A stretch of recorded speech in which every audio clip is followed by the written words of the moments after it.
अनुराग जी, क्योंकि आप हमने बताइए देखा कि इस है, कानून में इस तरह का कोई हमने प्रावधान उजड़ते हुए है तो देखे, फिर बताइए, इस पे बात करते हैं। मैं कह रहा हूं ये बताइए, अकबर नगर उजाड़ दिया था, कौन से प्रावधान से उजाड़ दिया था? मैं आपसे बिल पूछना पर चाहता हूं। पूछ रही हूं तब मैं तो सवाल, प्रावधान भी नहीं बना था, तब आपकी उजाड़ तो दिया था बात इन्होंने। अलग है, मैं किसने नजूल रोक बिल लिया पर था? पूछ रही हूं। अरे मैं नजूल की बात कर रहा हूं, अरे मैं उसी की बात कर रहा हूं। तब तो बिल पास भी नहीं हुआ था, तब भी उजाड़ दिया था इन्होंने। बिल ही नहीं पास हुआ था, अब तो बिल पास करेंगे तो सारे उजाड़ देंगे। अरे आपको भूमाफिया को किसने रोका? हर जिले में कलेक्टर है, एसडीएम है, भूमाफिया नहीं पकड़ पाते आप? सुनिएगा धैर्य रख के, क्योंकि धैर्य रख के सबने आपको भी सुना।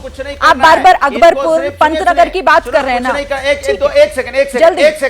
एक सेकंड, इनको कुछ नहीं करना है, इनको कुछ नहीं करना है, सिर्फ और सिर्फ समाज के अंदर में गरीबों को तंग करने के लिए, मजदूर को तंग करने के लिए, जो मजलूम है उनको परेशान करने के लिए ये बिल लाते हैं। ठीक है, अच्छा, मैं विरोध नहीं कर रहा हूं। अब इन्हीं के जो अलायंस है सहमत नहीं है। अनुराग जी सुन लीजिए, आपकी बातों का लबोलुआब यही है कि दरअसल ये बिल अगर आ गया, ये पास हो गया, कानून बन गया, तो गरीबों को निकालकर बाहर रख दिया जाएगा। ये आपका सवाल है ना? अब हर्षवर्धन जी इस पर जवाब दीजिए। देखिए, पहली बात तो ये कि कोई भी सरकार ऐसा कोई काम नहीं करेगी कि वो लोगों को अपना दुश्मन बना ले।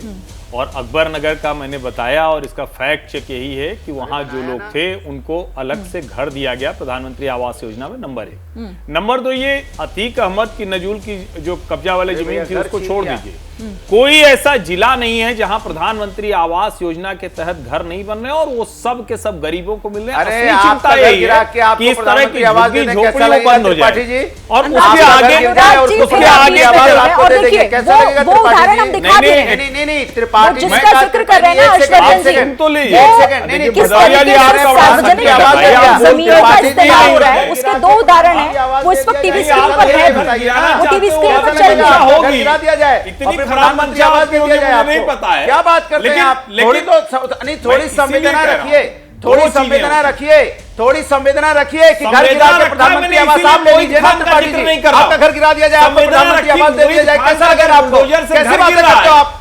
कैसी बातें करो? संवेदना नहीं होती क्या आपकी? किसी का घर गिर रहा है तो घर गिरा दिया, प्रधानमंत्री आवास दे दिया, आपका घर गिरा दिया, प्रधानमंत्री आवास दे दिया जाए, कैसा लगेगा? फिर आप चीखोगे, चिल्लाओगे। शर्म कीजिए ना, कमाल करते हैं आप। हद कर किसी भी विषय पर बात करिए, बोल तो रहा हूं, कैसे बोले? कहीं और निकल जाते हैं। ठीक है, किसी विषय अनुराग जी पर अपनी सुनिए, ये इस तरीके से बहस करके ना कोई किसी को समझ में नहीं आ रहा कि आप क्या कह रहे हैं। नहीं, फिजूल की बातें नहीं, आप तर्कों पर बात कीजिए।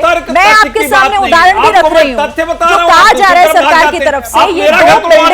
ये 2 जो अवैध कब्जे थे, उन अवैध कब्जों को वहां से हटाकर जमीन को सरकार ने अपने कब्जे में लिया और उसके बाद वहां पर कैसे जिस तरीके से जनता के लिए वहां पर निर्माण कार्य किया है, ये उसी की बात थी। ठीक है, पंकज जी के पास अब मैं आती हूं। पंकज जी, क्योंकि ये एक नैरेटिव सेट किया जा रहा है, क्योंकि अभी तो ये इस बिल को लेकर चलिए सरकार के सवाल है, अब कह रहे हैं कि हमने कमेटी को भेज दिया, लेकिन ये मान लेना कि नहीं ये आ रहा है तो गरीबों का ही अहित होगा, सरकार तो क्लियर कर चुकी है ना, कह रही है ऐसा नहीं होगा। शिरीन देखिए, जबानी बात नहीं होती, ये सारी बातें। और देखिए वो बिल्डिंग आप देख लीजिए, 2 उदाहरण है जो इस वक्त टीवी स्क्रीन पे चल भी। भाई आप जो बता रहे हैं वो फैक्ट है। 76 लोगों को मिला और वहां पे 7000 लोग रह रहे हैं। और दूसरी बात, जहां लोग रहते हैं उसके साथ उनकी आर्थिकी जुड़ी होती है। अब एक तो ऐसा तर्क है, इस पे क्या कहा जाए ऐसे, और वो वही लोग नहीं रहते हैं। बहुत जगह कॉलोनीज बनी हुई हैं जिनके 3-3 हजार स्क्वायर फीट पे मकान है, बाकायदा रजिस्ट्री है। वो उनको आप कहेंगे जाके प्रधानमंत्री आवास योजना में हम आपको 15 किलोमीटर दूर दे देंगे, तो वो रहेंगे वहां पर। देखिए, इतना सरलीकरण मत करिए। ये सारी बातें जो आज हम आप कह रहे हैं और सरकार जो कह रही है, यही बात उसे पहले तो कैबिनेट में क्लियर करना चाहिए था।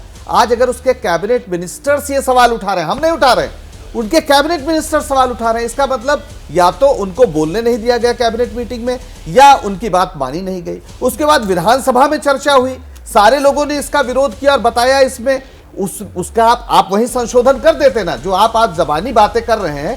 ऐसे तमाम संशोधन आप विधानसभा में कर देते और कहते कि अब सबको शांति हो जानी चाहिए, किसी को कोई दिक्कत नहीं होती, मान लिया जाता। अवैध कब्जा नजूल 2 चीज है, नजूल के प्रश्न पर उत्तर प्रदेश का हर जिला प्रभावित होगा। भाई इससे किसी भी गरीब का हम ना तो घर छीन रहे हैं ना उसकी आजीविका छीन रहे हैं। तो करना पड़ेगा। ठीक है सर, कब तक उनको ऐसे ही छोड़ दें? सरकार का काम ही है कि कोई व्यवस्था अगर चली आ रही है उस पर अवैध कब्जे हो रहे हैं, उसको कहीं तो जाकर रोकना पड़ेगा।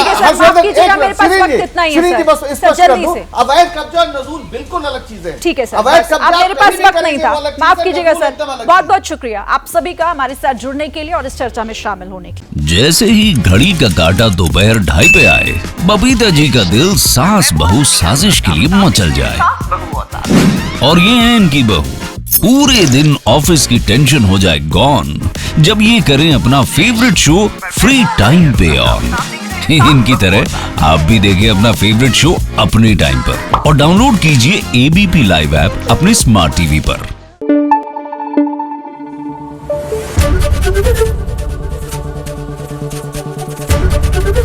एबीपी न्यूज आपको रखे आगे।